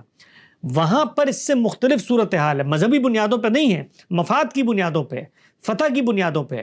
مثلا اس وقت آپ دیکھیے نیٹو کا اتحاد ہے، اس وقت آپ دیکھیے یورپی یونین کا اتحاد ہے، وہ لوگ ایک دوسرے کا تحفظ کرتے ہیں، بقا کرتے ہیں، وہ اپنے فیصلوں کے پیچھے کھڑے ہوتے ہیں۔ یعنی اسرائیل کے اندر یہ جو طاقت آئی ہے اس وقت کہ وہ آ کر حملہ آور ہو جاتا ہے، یہ طاقت کہاں سے آئی ہے؟ خود اسرائیل نے جو ایٹم بم بنا لیا، وہ ایٹم بم کس نے دیا ان کو؟ تو یہ سب چیزیں پس منظر میں کھڑے ہوئے لوگ کر رہے ہوتے ہیں۔ تو ہم لوگ یہ کہتے ہیں کہ دیکھو نہ ہمارا اسلام کا وہ باہمی رشتہ ایک دوسرے کے ساتھ سلامت ہے، 57 اسلامی ممالک ہیں، ہر کوئی اپنی اپنی سرحد میں بیٹھا ہوا ہے، اس میں یہ خواب تم دیکھو کہ ہم عالمی سطح پر غلبہ واپس لے آئیں گے، اس میں خواب دیکھو کہ جہاد کا اعلان کر کے مسلم دنیا کے حکمرانوں کو بلیک میل کریں گے تو وہ آگے سب چڑھ دوڑیں گے، یہ ممکن نہیں ہے۔ ہم امت کی صورتحال میں وہاں پر نہیں کھڑے ہوئے، تو جب ہم یہ بات کر رہے ہوتے ہیں تو ہم ہرگز یہ نہیں کہہ رہے ہوتے کہ اب کھڑے ہو جائیں اور ہونے کے بعد ایک مشترک طاقت بنے، اور طاقت بننے کے بعد مذہب کی بنیاد پہ اب چیلنج کریں۔ ہم اس مقدمے کو جو موجود ہے اس کو ریفیوٹ کر رہے ہوتے ہیں۔ اچھا سر، آپ نے اپنے گفتگو میں ایک دو بار پھر یہ اسرائیل کو بھی آپ نے تانے میں برے الفاظ سے یاد کیا، ظالم ریاست فلانا یہ سب، تو بھائی ریاست مطلب بنی جو جس طرح سے جو عرف اس وقت تھا اس کے مطابق ٹھیک ہے، اور ان کو وہاں بسایا گیا۔ اب جو اس کے ارد گرد کے سارے ممالک اس کو تسلیم کرنے کے لیے تیار نہیں ہے، بلکہ اپنے نعروں میں اعلانات میں کہتے ہیں، اور خامنائی اور خمینی صاحب یہ ایران کا تو شروع سے ہی ہے، یعنی بلکہ ان کے ہاں نماز کے بعد بھی یہ لگتا ہے مقبر اسرائیل اور مقبر امریکہ، یہ باقاعدہ اذکار کے طور پر ہے۔ تو اس صورتحال میں اسرائیل تو خود مظلوم ترین ریاست ہے پوری دنیا میں۔ ابھی جسے مثال کے طور پر کل میں نے اپنے ایک دوست سے اس موضوع پہ گفتگو کی تھی، شوزب صاحب سے، تو ان کو ہی میں نے یہ کہا بھائی اگر یہاں سے افغانستان آپ کو نہ مانے، ادھر سے ایران نہ مانے، یہاں سے انڈیا نہ مانے، وہاں سے چائنا نہ مانے، اور باقی جو اور ان میں سے سب کا یہ ہو کہ ہمارا مذہبی عقیدہ ہے تمہیں ختم کرنا، تو اس صورتحال میں تو اسرائیل نے بھی اگر ایران پہ حملہ کی تو یہ جارحیت تو نہیں ہے نا، یہ تو دفاع ہے۔ نہیں، دیکھیے اگر اسرائیل کے ساتھ یہ معاملہ تھا کہ عالمی برادری نے اس کو وہاں پر لا کے بٹھا دیا، گرد و پیش کے ممالک اس کے وجود کو نہیں مان رہے اور اس کو اپنی بقا کی جنگ لڑنا پڑ رہی ہے، تو اس کے جو اقدامات ہیں وہ اس نیریٹو کے ساتھ میل نہیں کھاتے۔ یعنی مثال کے طور پہ یہ نہیں ہو سکتا تھا آپ پر چلیے یلغار ہو گئی، 48 میں آپ کے مقدمے کے مطابق یلغار ہو گئی، 67 میں آپ کے مقدمے کے مطابق یلغار ہو گئی، تو آپ یلغار کا مقابلہ کریں۔ آپ نے یلغار کے نتیجے میں جو سرحدوں کی توسیع کی، اچھا سرحدیں اگر آپ کی نظر میں یعنی اسرائیل کی نظر میں اس کی سرحدیں غیر منصفانہ تھیں، یہ ہوتا ہے دنیا بھر میں، مملکتوں کو یہ تشویش پیدا ہو جاتی ہے کہ اگر سرحد کے متصل ساتھ دشمن آ کے بیٹھا ہوا ہے تو ہم تو اپنی بقا کی جنگ لڑتے رہیں گے، ہم تو تحفظ میں رہیں گے نہیں، تو پھر اس کو اقوام متحدہ میں جانا چاہیے تھا۔ وہاں جا کے اسرائیل کہتا ہے کہ جی جو سرحدیں آپ نے تقسیم کر کے دی ہیں یہ غیر منصفانہ سرحدیں ہیں، میری سرحدیں اس طرح کی ہونی چاہیے تھی۔ اس نے جو اقدامات کیے اس کے نتیجے میں وہ جو مظلومیت کا لبادہ اڑ کے اس وقت سامنے آ رہا ہے وہ اس سے میل نہیں کھاتے۔ مثال کے طور پر آپ پر جی جی آپ بولے۔ میں کہا نہیں سرحدوں مثال میں جو اضافہ کیا وہ جنگ کے نتیجے میں کیا نا، جب اس کے نہیں اوپر نہیں یلغار کرے. نہیں جنگ کے نتیجے میں سرحدوں میں اضافہ نہیں ہوتا. جنگ کے نتیجے میں جب آپ آگے بڑھ بھی گئے، آپ کو واپس جانا ہے اپنی سرحد میں. اگر آپ عالمی عرف کو مانتے ہیں، اگر آپ عالمی قانون کو مانتے ہیں، اگر آپ عالمی برادری کو مانتے ہیں، اور اگر آپ اس مقدمے کو مانتے ہیں کہ بھئی ہمیں تو یہاں پر لا کے بٹھایا گیا، ہماری زمین تھی اور برطانیہ نے یہ فیصلہ، تو اس نے کسی اصول پہ فیصلہ کیا تھا نا، آخر لائن کھینچی گئی تھی، تو آپ نے اس کے اندر رہنا ہے. یہ تو نہیں ہو سکتا مثال کے طور پہ آج پاکستان کو یہ تشویش ہو کہ جی افغانستان سے اس کے خلاف یلغار ہو رہی ہے، اور ہو رہی ہے اس وقت. آپ دیکھ لیں اس وقت ہمارا تو پورا کا پورا خوارج کے خلاف جنگ. کل ہم اس کی بنیاد پر کیا کابل پر قابض ہو جائیں گے جا کر؟ یہ نہیں ہو سکتا. تو اسرائیل نے یہ ظلم کیا ہے، اس میں کوئی دو. پہلے دن سے آج تک ہم نے اپنی کسی گفتگو میں اسرائیل کے اس طرح کے اقدامات کی قطعاً کوئی توجیہ کرنے کی کوشش نہیں کی، اور یہ بتایا ہے کہ اگر آپ کسی قانون کو مانتے ہیں، دستور کو مانتے ہیں، کسی انٹرنیشنل عرف کو مانتے ہیں، تو پھر سرحدوں کی توسیع کیسے ہو سکتی ہے بھائی؟ پھر اگر سرحدوں کی توسیع آپ کر رہے ہیں تو پھر آپ کا اس کا مطلب یہ ہے کہ آپ اس سے باہر نکل چکے ہیں. پھر آپ یہ کہیے ہمارے توسیع پسندانہ عزائم تھے جس کی بنیاد پر ہمیں موقع ملا، جواز ملا، جواز ہم نے دیا، کوئی شک کی بات نہیں ہے، نقصان ہمیں ہوا، اس میں بھی کوئی شک کی بات نہیں ہے. لیکن آپ کوئی اخلاقی پوزیشن پہ نہیں کھڑے ہوئے. یعنی اسرائیل دنیا میں یہ مقدمہ لے کر اب نہیں جا سکتا مثال کے طور پر کہ جی میں اپنے تحفظ اور بقا کی جنگ لڑ رہا ہوں. اس نے اس کو بہانہ بنا کر نسل کشی بھی کی ہے، اس کا بہانہ بنا کر مظلوم لوگوں کو مارا بھی ہے، اس کا بہانہ بنا کر اپنی سرحد کی توسیع بھی کی ہے. کسی ایک چیز کی عالمی عرف میں کوئی سرے سے جسٹیفیکیشن نہیں پائی جاتی. اچھا، دوسرا یہ آپ نے جو اپنے اس مضمون میں بھی لکھا اور ابھی آپ نے اپنے گفتگو میں بھی یہ بات کی، تو اس سے تو یہ تاثر ابھر رہا ہے کہ آپ بھی یہی چاہتے ہیں، لیکن آپ یہ کہہ رہے ہیں نہیں یار ذرا تم طاقت قوت ذرا جمع کر لو پھر اسرائیل کو مارنا یا اس کا خاتمہ. آپ بھی یہی چاہتے ہیں؟ دیکھیے میں یہ چاہتا ہاں دیکھیے اگر دل کی آپ خواہش پوچھیں تو مسلمانوں کی بحالی ہو، مسلمان دنیا کے سیاسی اسٹیج پر اسی جگہ پر آئیں جہاں پر ہمیں ہزیمت کا سامنا نہ کرنا پڑے.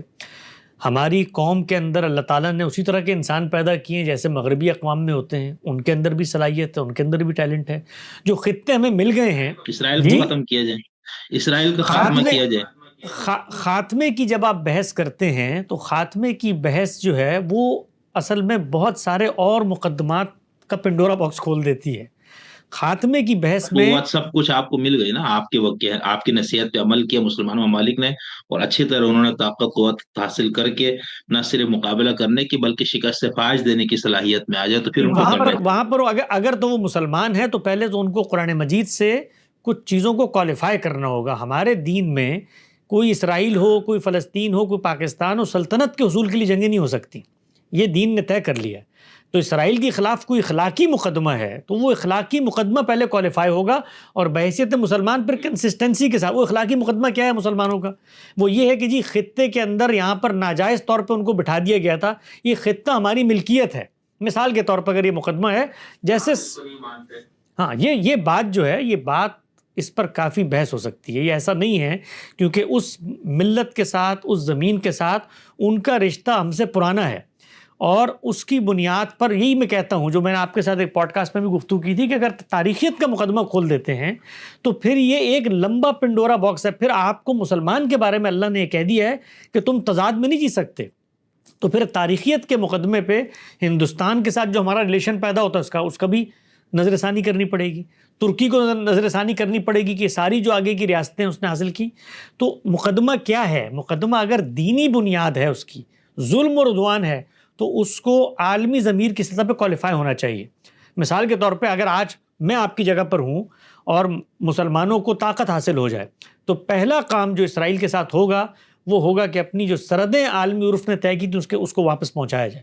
اس کے لیے ہمارے پاس طاقت ہو، قدرت ہو، جنگ کرنی پڑے ہم جنگ کریں گے. اس جنگ کا جواز موجود ہے، اس لیے کہ آپ نے سرحدیں بڑھائی ہیں تو اس کا مطلب یہ کہ جو کچھ طے ہوا تھا ہمارے آپ کے درمیان، یہ عالمی طور پر ایک سوشل کانٹریکٹ بن گیا تھا، اس کا آپ نے پاس نہیں رکھا، تو وہاں تک تو آپ کریں گے.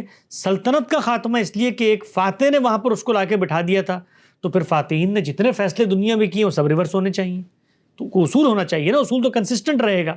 تو میرا یہ خیال ہے کہ مسلمانوں نے اس میں دو جو پوزیشنز ہیں وہ لی ہیں، اور ایک پوزیشن سیاسی قوتوں کی ہے، اور خود اسرائیل کے پاس بھی بڑا موقع تھا. دیکھیے آج سے 2 سال پہلے اگر آپ دیکھیں کچھ انٹرنیشنل سطح پہ جب یہ ٹرمپ کے پچھلے دور میں ابراہیمک اکارڈز ہوئے اور کچھ اس سیاسی دھول بیٹھنا شروع ہوئی جو تاریخیت کے مقدمے سے اٹھی تھی، اس میں اس کے پاس بھی موقع تھا. خود ایک کانفرنس کے اندر جو اردن کے وزیر خارجہ ہیں، انہوں نے ایک موقع پر یہ کہا کہ میں 57 اسلامی ممالک کی طرف سے اگر یہ گارنٹی لانے میں کامیاب ہو جاؤں کہ اسرائیل اگر اپنی سرحدوں میں واپس چلا جاتا ہے تو اس کا دفاع ہم کریں گے. یہ بہت بڑی پیشکش تھی، لیکن کیا اسرائیل اس پہ آمادہ ہوا؟ تو اصل میں طاقت کا معاملہ یہ ہے کہ وہ سرکشی پیدا کر دیتی ہے، افراد میں بھی پیدا کر دیتی ہے، اداروں میں بھی پیدا کر دیتی ہے، قوموں میں بھی پیدا کر دیتی ہے. وہ شوریدہ سر ہوتے ہیں. تو اس وقت ہمیں جو یہود ہیں وہ شوریدہ سر نظر آ رہے ہیں. یعنی جو کچھ غزہ کے اندر اس وقت ہو گیا ہے، وہ ٹھیک ہے کہ حماس نے آپ پر حملہ کیا، حماس آپ کے وجود کے لیے خطرہ بنی ہوئی، بھائی اس کا خاتمہ ہو گیا نا، لیکن کھانے کے ٹرک کیسے روک سکتے ہیں آپ؟ اور اس کے اندر آپ ابھی گزشتہ دنوں سنیں کہ جس طریقے سے انہوں نے اس کا مذاق اڑایا کہ لوگوں نے جب ان سے کہا، وہ جو ان کی IDF ہے اس کے سربراہ بیٹھے تھے ایک مذاکرے میں، کہ بھئی وہاں پر لوگ اسٹارونگ اور بھوکے اور بالکل قحط کی صورتحال ہے، انہوں نے کہا نہیں ہمارے پاس تو تصویریں وہاں کے لوگ کھا کے موٹے ہوئے ہوئے. تو یہ جو بے حسی ہے، لیکن اس میں دیکھیں نا، اسرائیل کا مقدمہ یہ ہے کہ وہاں کا تو ہر شخص دہشت گرد ہے. مثال کے طور پر کل افغانستان سے آپ کی طرف بہت زیادہ اٹیک ہونا شروع ہو جائے اور آپ کو یہ سب کچھ کرنا پڑے تو آپ نہیں کریں گے. جیسے TTP وغیرہ کو دبوچنے کے لیے آپ لوگوں نے بہت کچھ کیا، آپ یہ نہیں کریں گے. یہ مقدمے نہیں چل سکتے اس دور کے اندر. یہ مقدمے نہیں چل سکتے اس دور میں. یہ ناممکنات، اس لیے کہ آپ کو پہلے بتانا ہے کہ کمبیٹنٹ ہے کوئی شخص، وہ آپ کے خلاف اسلحہ لے کر کھڑا ہو گیا ہے، اور وہ آپ کے خلاف اس چیز میں اسلحہ لے کر کھڑا ہوا ہے جس میں آپ سمجھتے تھے کہ اس کو حق نہیں ہے. مثال کے طور پر یہ حق تو اقوام متحدہ بھی دیتی ہے نا کہ بھئی اگر آپ کے علاقے پہ قبضہ ہو جائے تو آپ کو مسلح مزاحمت کا حق ہے.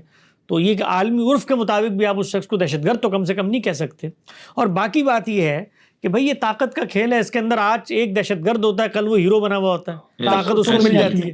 یعنی احمد الشرح جو ہے وہ پرسوں تک بدترین دہشت گرد تھا دنیا کے اس میں، اور آج امریکی صدر اس سے مل کے کہتے ہیں ویری ٹف گائے، ویری بریو مین، اور یہ سب. تو یہ دنیا کے اس کھیل میں کوئی حق اور باطل نہیں ہوتا. یہ سب سود و ضیاع کا کھیل ہے، یہ سب مفادات کا کھیل ہے. ایک شخص جو ہے وہ آپ کے لیے دہشت گرد ہے آج، کل وہی شخص آپ کے لیے ہیرو بن جاتا ہے.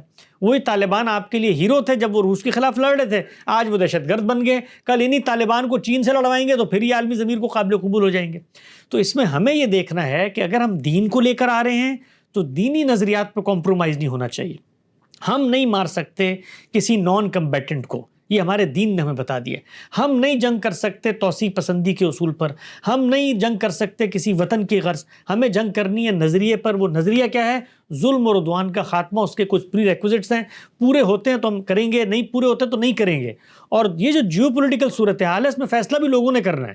مثلا ایران اس وقت، میں یہ نہیں کہتا کہ ایران کو جنگ نہیں کرنی چاہیے تھی. ایران کو اگر لگتا ہے کہ بھائی اس نے اپنے وجود اور اپنی بقا اور اپنے تحفظ کے، آخر اسرائیل نے ایٹم بم بنایا ہے نا.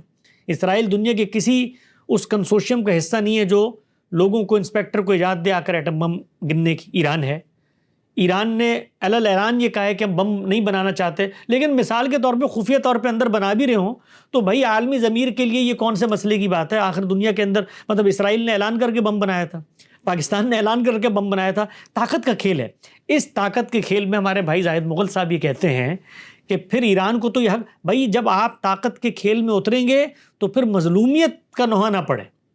پھر آپ بم بنانے کی کوشش کریں گے، اگلے بم بنانے میں آپ کو ناکام کرنے کی کوشش کریں گے، اس میں آپ کی جانیں جائیں گی، اس میں آپ کا ملک تباہ ہوگا. تو بس یہ کشمکش ہے. اس میں آپ یہ کہیں جی ہم نے تو اللہ کی خاطر یہ کیا ہے، ٹھیک ہے، اگر آپ نے اللہ کی خاطر کیا اللہ آپ کو اجر دے گا، لیکن دنیا میں پھر آپ کے ساتھ کوئی نہیں کھڑا ہوگا. اگر آپ طاقت حاصل کرنا چاہتے ہیں تو پھر اس کے کچھ کانسیکوینسز ہیں. پاکستان پر بھی اگر آپ یہ کہیے تو یہ اللہ کا ایک معجزہ ہی ہے کہ ہم نے بم بنا لیا تو اس سے ہمارا تحفظ ہو گیا. ہم اگر اعلان کریں آج کہ ہم بم بنانے جا رہے ہیں تو دنیا ہمارے ساتھ کیا کرے گی؟ تو دنیا وہ جو کرے گی وہ کوئی انصاف کے اصول پہ نہیں کرے گی، اخلاق کے اصول پہ نہیں، طاقت کے اصول پہ کرے گی. تو طاقت کی اس جنگ کے اندر جس کو جو موقع ملتا ہے وہ موقع حاصل کرتا ہے. خود مسلمان ممالک جو اپنا تحفظ کر رہے ہیں، اس وقت سعودی عرب ہے یا اور باقی ممالک ہیں، امارات کی ساری ریاستیں ہیں، تو انہوں نے اپنے تحفظ کا طریقہ کیا نکالا کہ جو طاقت کے مراکز ہیں ان کے ساتھ مفاہمت پیدا کر لیں. یعنی اس وقت پورے مشرق وسطیٰ میں امریکہ جو آپریٹ کرتا ہے وہ ان ملکوں سے کرتا ہے. کبھی قطر جانے کا آپ کو موقع ملے، جتنا وہ ملک ہے اتنی وہاں پر بڑی امریکی بیس موجود ہے. تو ان ملکوں نے یہ معاملہ کیا اپنے تو ہر ملک اپنی بقا کی ایک جنگ لڑ رہا ہے. پاکستان اپنی سطح پہ لڑ رہا ہے, اس میں کوئی مذہب نہیں ہے, کوئی اس طرح کی ترجیح نہیں ہے, کوئی نظریہ نہیں ہے. یعنی مثال کے طور پر اگر کوئی نظریاتی جنگ ہے تو یہ ہندوؤں سے بڑے مشرک تو چین والے ہیں, تو وہاں پر جا کے تو ہم ان کے گن گاتے ہیں, نہ ہمیں مذہب یاد آتا ہے, نہ ملت یاد آتی ہے, نہ قوم یاد آتی ہے. وہ دہریے ہے, مشرک نہیں ہے. نہیں, وہاں پر بڑی تعداد شنتو مذہب اور جین مت کے ان لوگوں کے ماننے کی ہے, بدھزم کے بھی. اچھا, لیکن اس سے میں ایک ضمنی سوال کر کے بس آخری پورشن پہ جاؤں گا. یہ جو آپ نے تاریخیت کے مقدمے کو آج پھر بار بار دہرایا, اور مجھے لگتا ہے اتنے سارے لوگوں نے, اسکالرز نے, اہل علم نے آپ پہ سخت تنقیدیں کی, تو آپ نے اپنی رائے میں کوئی تبدیلی پیدا نہیں کی. آپ کو نہیں لگا کہ آپ کہیں پر غلط ہے اس معاملے میں؟ نہیں, میں نے تو جتنی مجھ پہ تنقیدیں ہوئی ہیں صرف ایک سوال کیا ان سے. وہ سوال یہ کیا کہ آپ اپنے مقدمے کو بے عینی ہی قبول کریں لیکن کنسسٹنٹ رہیں. میرا اس مقدمے پر ان پر یہ تنقید نہیں ہے کہ وہ اس مقدمے کو لے لیں, وہ تاریخیت کے مقدمے کو لے لیں. یہ میرا جو مقدمہ مثال کے طور پہ اس کی نفی میں ہے, یہ کوئی دینی نصوص کی بنیاد پر نہیں ہے. آپ سمجھتے ہیں کہ بھائی ایک زمین پر آپ کے آباء و اجداد کا مثال کے طور پر قبضہ تھا, وہ آپ کی ملکیت ہے, تو پھر کہانی بہت پیچھے تک جائے گی. پھر وہ شروع ہوگی آدم علیہ السلام پر جا کے کہ دنیا جن کو دی گئی تھی ان کی اولاد نے کس بنیاد پر دنیا کے اندر وہ آگے بڑھے. تو وہ مقدمہ رہے گا نہیں. ہندوستان کے اندر بھی ہر جگہ پر ہم جو مقدمہ ریفیوٹ کرنے کی کوشش کر رہے ہیں وہ یہ کہ بھئی تم اگر انویڈر کہتے ہو اورنگزیب عالمگیر کو, تو وہ اس کی 7 نسلیں تھی پیچھے جو انویڈ کر کے آئی تھی. اورنگزیب عالمگیر ہندوستانی ہے, وہ ہندوستان کے اندر سے اٹھا ہوا ہے. اس نے اگر ظلم بھی کیا تو وہ ایک ہندوستانیوں کا ہندوستانیوں پہ ظلم ہے. وہ آپس میں بھی ہندو راجے آپس میں کر رہے تھے. تو اس کو اگر تم انویڈر کی بحث بناتے ہو, تاریخیت کی بحث بناتے ہو, کفر و اسلام کی بحث بناتے ہو, تو حاصل کچھ نہیں ہوگا. تو ہم یہی کہتے ہیں کہ اگر آپ کا مقدمہ یہ ہے کہ بھئی یہ سلطنتیں زمینیں, پھر آپ جائیے صحابہ کرام کے دور کے اندر جو دنیا کی تقسیم ہوئی تھی, جس میں اس وقت کے جو 26 ممالک آپ کی سلطنتوں سے باہر ہیں, ان کو آپ نے ویسے آپس کی, میں آپ کو بات بتاؤں, میری دلچسپی کا یہ تھوڑا سا موضوع ہے اور میں اس پہ دیکھتا رہتا ہوں کچھ چیزیں. اس وقت جو مسلمانوں کو 57 سلطنتیں حاصل ہیں, تاریخیت کے مقدمے پہ جو صحابہ اکرام کا رقبہ تھا, تاریخیت کے مقدمے پہ بتا رہا ہوں میں آپ کو, وہ رقبہ اس سے بہت کم تھا. اس وقت زیادہ رقبہ ہے, اور یہ جو رقبہ اس وقت زیادہ ہے, تو اس مقدمے کو اگر اگلے لے کے اٹھیں کہ چلو بھائی شروع کرتے ہیں آبا کی تاریخ سے, تمہارا مذہب شروع ہوا 1400 سال پہلے, تو 1400 سال پہلے جو خطہ تمہارے پاس تھا اس کا ذرا حساب کتاب کر کے تمہیں تو پہلے وہاں پر لے کے جاتے ہیں واپس, پھر اس کے بعد اگلی بات کریں گے. تو وہاں پر ہمارا مقدمہ کیا ہوگا؟ تو میں اس تضاد کی طرف نشاندہی کر رہا ہوں کہ اگر آپ نے یہ مقدمہ پیش ہی کرنا ہے تو سب سے پہلے اس مقدمے پہ ہمیں کمپرومائز کرنا پڑے گا. تو اس کے بعد ہم اگلی بات بھی کر دیتے ہیں کہ نہیں بھائی تاریخیت کا مقدمہ ہمارا آپ کے خلاف ہے, اپنے خلاف نہیں ہے. تو یہ جو چیزیں ہیں یہ دنیا کے اندر نہیں چلتی. یعنی اسرائیل تاریخیت کا مقدمہ پیش کرے گریٹر اسرائیل کی سرحدوں کے نقشے بنا کر, اور وہ مدینہ تک چلے جائیں اور اردن اس میں شامل ہو جائے, تو ہمارا جو ہے وہ حالت خراب ہو جاتی ہے. اور ہم تاریخیت کے مقدمہ کو لے کر اٹھیں اور کہیں کہ فلاں کا خاتمہ ہو جانا چاہیے, اور اس پر وہ ہم سے سوال کرے, تو ہمارے پہ کوئی جواب نہیں ہوتا. تو یہ تضاد فکر ہے. مجھے جس وقت آپ اس تضاد فکر کا جواب دے دیں گے, میں اپنے مقدمے پہ نظر ثانی کے لیے آمادہ ہوں. ویسے ان تنقیدات کا مجھے لگتا ہے فائدہ یہ ہوا ہے کہ اب آپ کی ایک دلیل اور میں اضافہ ہوا ہے. یہ جو آپ نے آخری دلیل دی نا کہ صحابہ کے دور میں مسلمانوں کے پاس جتنا خطہ تھا. اچھا خیر, اب یہ جو ایران اسرائیل جو جنگ ہے, اس کی کیا, آپ نے تو ابھی سب بتا دے کہ سب مفادات کی ہے, سیاسی لڑائی ہے, فلانا ہے, طاقت کا کھیل ہے. تو بھائی ایک تو یہ نیریٹو ہے, دوسرا یہ ہے کہ ہم جدلیاتی مادیت کے نقطۂ نظر سے چیزیں جو دیکھنے والے وہ اس حساب سے اس کی توجہ دیتے ہیں. ایک غامدی صاحب نے توجہ دی ہے, وہ بات جو ہے نا وہ تو بالکل ایسا لگ رہا ہے جیسے ان کا اپنا جو نقطۂ نظر, یعنی آپ لوگوں کا اتنا حجت کا, تو اس میں ایسا لگ رہا ہے جیسے ایک پیغمبر اتنا حجت کا اعلان کر رہا ہے. جی ایسا نہیں ہے. میرا خیال یہ ہے کہ اگر آپ چیزوں کو اس کے کانٹیکسٹ میں رکھ کے دیکھیں نا, تو ایک بندہ مومن جو دنیا میں شعور کی نگاہ سے خالق کو تسلیم کرتا ہے, وہ دنیا کے معاملات میں خالق کو غیر متعلق نہیں کر سکتا. یعنی ہم یہ کبھی نہیں کہتے کہ مثال کے طور پر آپ اگر کہیں جنگ لڑیں گے تو اس میں نصرت الہی کا قانون روبہ عمل نہیں ہوگا. ہم خالق ہی کے ورڈکٹ کا حوالہ دے کر بتا رہے ہوتے ہیں کہ خالق نے اپنی نصرت کا یہ قاعدہ بتایا ہے کہ توازن ہوگا تو میری نصرت بھی شامل حال ہو جائے گی. ہم کہیں اس کی نفی نہیں کرتے کہ خالق اتمام حجت کرنے کے بعد غیر متعلق ہو کے بیٹھ گیا. خالق نے خود دنیا کے حوالے سے اپنی اسکیم بتائی ہے. ایک تو اس میں عزل و نسب کا قانون ہے جو قوموں کی سطح پر جاری ہے. اس میں وہ قوموں کو آگے لے کر آتا ہے اور پھر ان کو اسٹیج سے اتار دیتا ہے.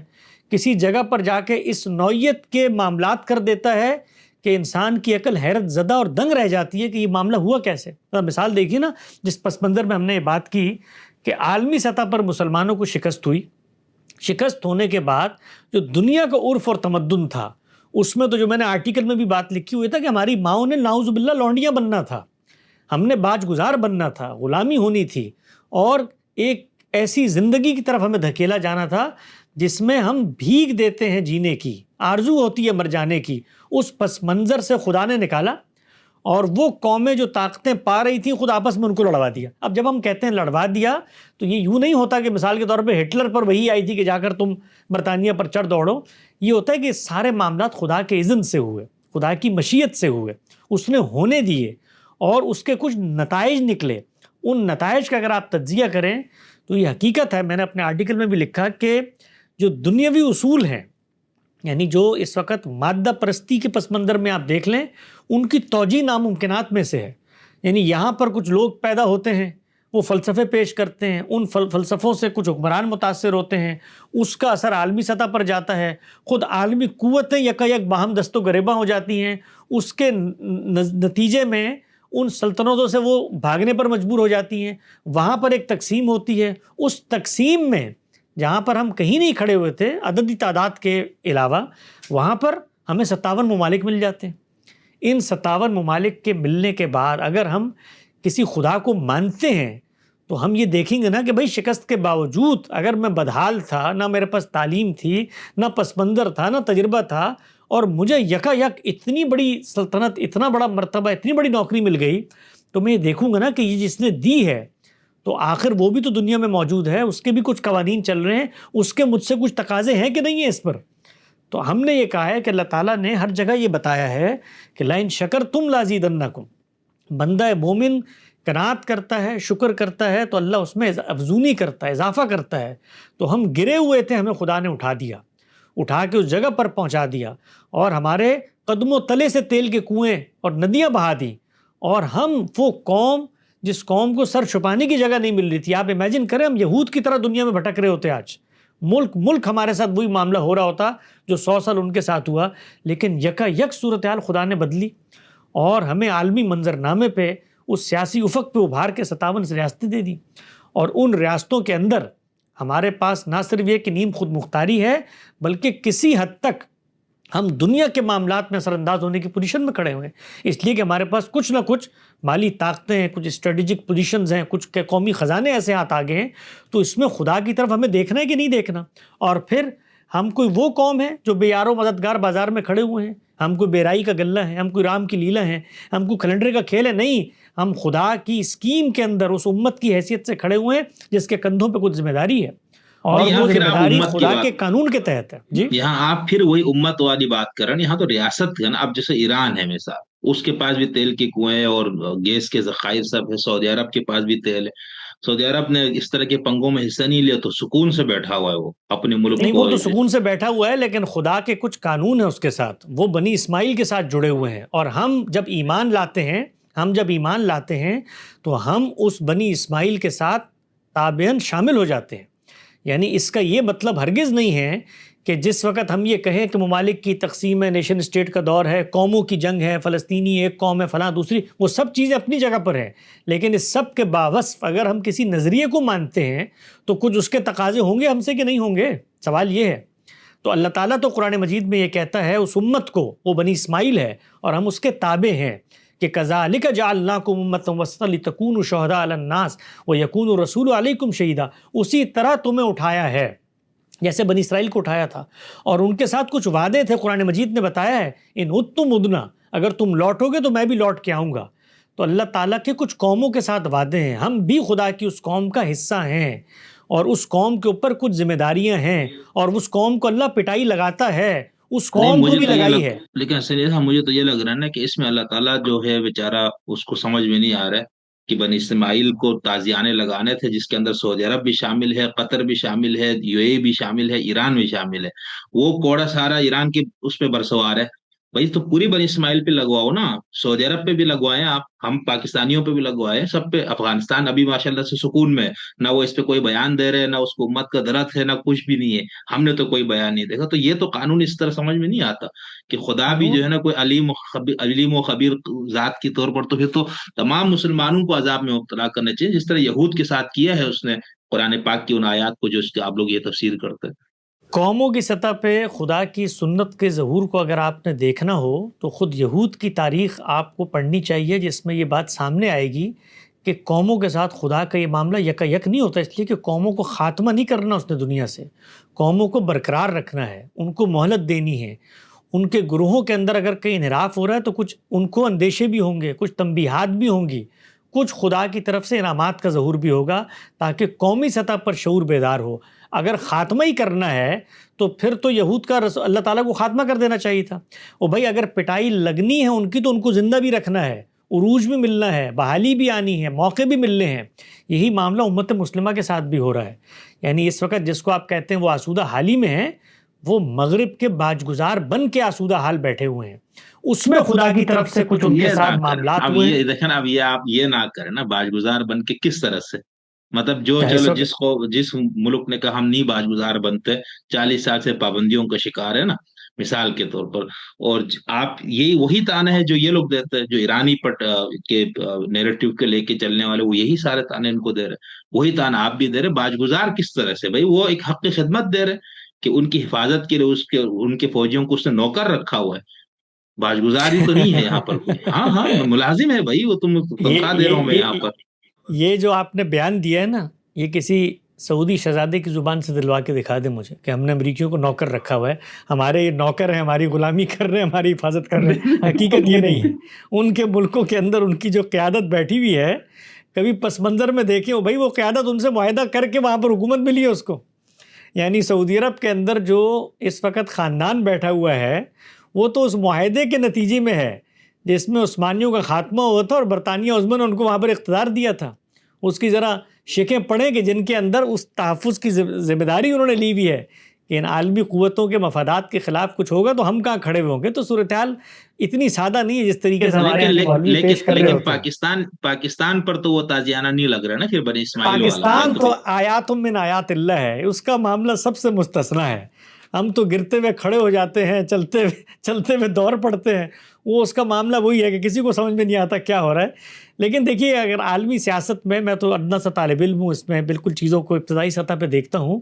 ہر ملک ایک کشمکش میں ہے اور ایک صورتحال وہ ہوتی ہے جو سامنے نظر آ رہی ہوتی ہے ہمیں، جو ہم دنیا کو پردہ دکھا. ایک ہوتی ہے جو ریاست کے کار پرداز اندر دیکھتے ہیں. یعنی اس وقت بھی ایران کے ساتھ ہماری مثال کے طور پر کوئی نہ کوئی ہمدردی ہوگی اور ہوگی. میری سب سے زیادہ ہے، مسلمان ہیں اور مذہبی لوگ ہیں، مذہبی لوگوں کے ساتھ مذہبی لوگوں کی ہمدردی ہوتی ہے، ہر انسان کی ہے. سب سے زیادہ دکھ ہے، سچی بات ہے، میں آپ کو اپنا پرسنل ایکسپیرینس بتا رہا ہوں. اس کے باوجود کہ ہم لوگ بچپن سے جس پس منظر میں بڑے ہوئے، سنی پس منظر، دیوبندی پس منظر، اس میں شیعت کے خلاف جو نفرت کی ایک پورا کا پورا بیج بویا جاتا ہے، دلی دکھ ہے. اور وہ دکھ کی وجہ بھی یعنی اگر آپ اس کو ڈی کوڈ کریں تو شاید میں بتا نہ سکوں، لیکن وہ شاید ہماری مذہبیت ہے کہ ایک ملک جو مثال کے طور پر جس کے اندر کم سے کم مذہب یا اسلام یا اس پس منظر کی بات تھی، وہ لوگ تعبیر غلط ہو سکتی ہے، نظریہ غلط ہو سکتا ہے، لیکن ان کے اخلاص پر، ان کی جدوجہد پر انہوں نے جس طریقے سے ایک چیز کو سامنے رکھ کے کچھ کانسیکوینسز کو بھگتا ہے، اس کے جو نتائج ہیں اس کی عظیمت کا جذبہ بھی ہے. تو میں سچی بات ہے، میں تو بہت دکھی ہوں جو اس پورا صورتحال ہوئی ہے. اللہ تعالیٰ اس میں ان لوگوں کو بھی، قدرت کے قانون کو ہم کبھی بھی اس طریقے سے ڈیکوڈ نہیں کر سکتے میتھمیٹکس کی سطح پہ، اور کبھی کبھی ظالم اپنے اعتماد میں آ کے بہت کچھ کر گزرتا ہے، اس کے نتیجے میں اس کو نقصان ہوتا ہے. تو ہو سکتا ہے اس موقع پر اللہ تعالیٰ اس بڑے ظالم کو جس نے یہ اقدامات کیے ہیں کچھ چھوٹے لوگوں کے ذریعے کچھ سبق سکھا دے، اور اللہ کرے اس میں اس کو موقع ملے اور دنیا کے ضمیر کو بھی موقع ملے کہ ظلم کی یہ جو کتھا ہے یہ ہمیشہ نہیں پڑھی جا سکتی. تو دلی دکھ ہے، سچی بات ہے. اللہ تعالیٰ ایران کو اس طرح کے معاملات میں روکے اور خود دنیا میں روکے. ہم تو جس فکر کے دائی ہیں وہ تو یہ ہے کہ ان سرحدوں سے اوپر اٹھ کے اور ان حکومتوں سے اوپر اٹھ کے ایک عالمی نظم بننا چاہیے، جس کا خواب دیکھا تھا کسی زمانے میں، اور اسی پس منظر میں یہ سفر شروع ہوا تھا آگے کی طرف، لیکن یہ سفر اب خاتمے کی طرف جا رہا ہے، اور خاتمے کی طرف جاتے ہوئے اگر ہم اس کو فیولنگ کا کام کریں گے تو وہ معاملہ جو 100 سال میں ہونا ہو سکتا ہے 20 سال میں ہو جائے، اور نقصان سب سے زیادہ اس میں ہمیں ہوگا۔ یہ لکھی پڑی ہوئی بات ہے، یعنی اس نقصان میں یہ تو ٹھیک ہے کہ اس وقت ہر ملک اپنے اپنے خطے کا امریکہ ہے، کیونکہ ٹیکنالوجی کا ریولوشن آ چکا ہے، جو آگے بڑھتا ہے اپنے ڈرون بناتا ہے، اپنے حملے کرتا ہے، لیکن حقیقت یہ ہے کہ ہمارے کچھ اور بھی نظریات ہیں، کچھ اور بھی ذمہ داریاں ہیں۔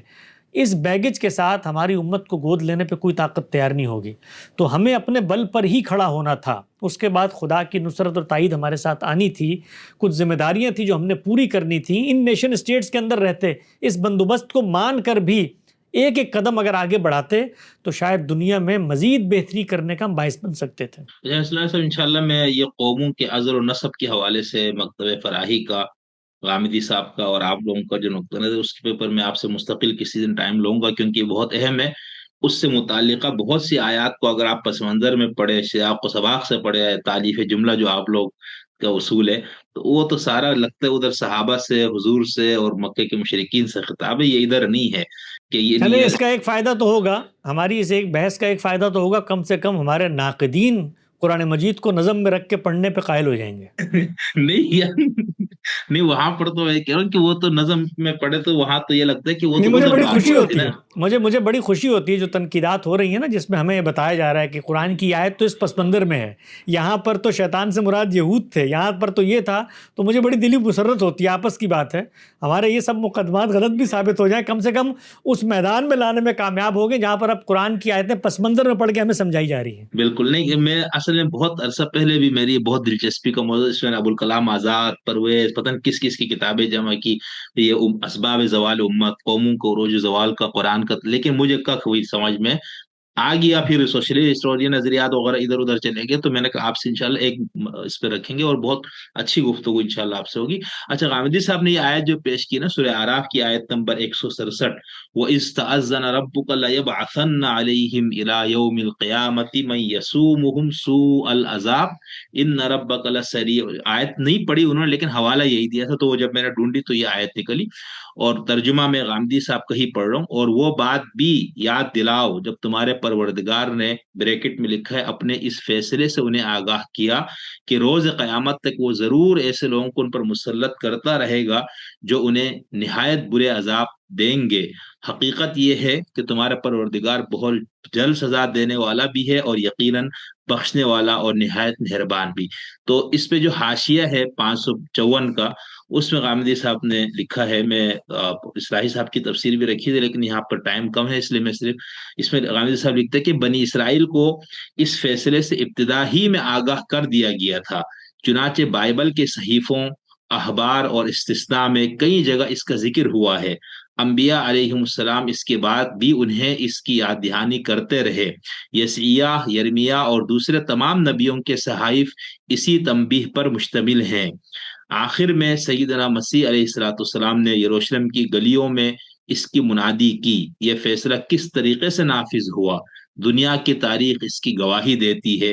اس وقت بھی ارض مقدس میں یہ اسی مقصد سے جمع کیے جا رہے ہیں۔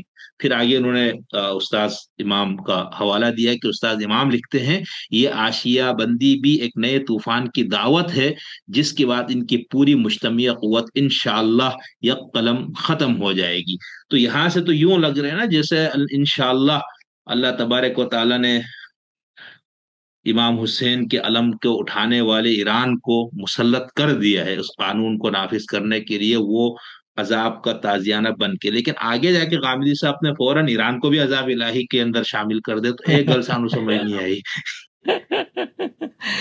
ہاں، اس میں دیکھیے دو چیزیں ہیں، ایک تو یہ ہے کہ عام طور پہ بڑی کنفیوژن ہوتی ہے، جو آپ نے پیچھے بھی بتایا تھا کہ قرآن مجید کی آیتیں تو خاص پس منظر میں ہیں، تو اس کو بڑی دقت نظر کے ساتھ دیکھنے کی ضرورت ہے۔ اس پر بڑی تفصیلی گفتگویں کی ہیں غامدی صاحب نے کہ سیدنا مسیح کے جو مخاطبین قرآن مجید میں زیر بحث ہیں بنی اسرائیل، ان کے ساتھ دو معاملات الگ الگ ہو رہے ہیں۔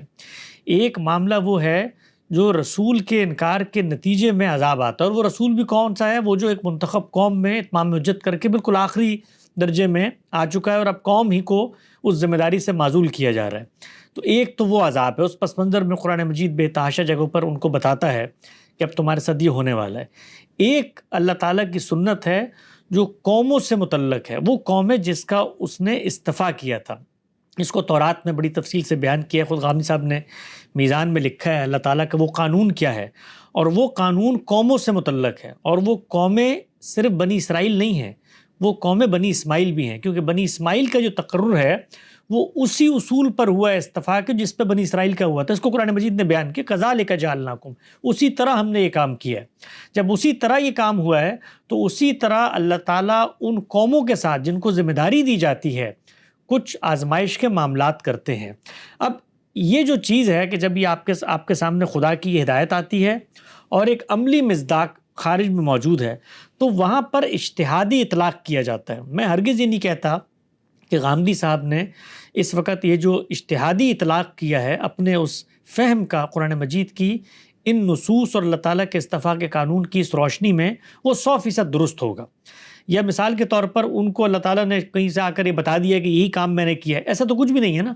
اجتہادی اطلاق ہے، اجتہادی اطلاق کے باب میں اختلاف کی بھی گنجائش ہوتی ہے، اس کو چیلنج کرنے کا پورا حق لوگوں کے پاس موجود ہے۔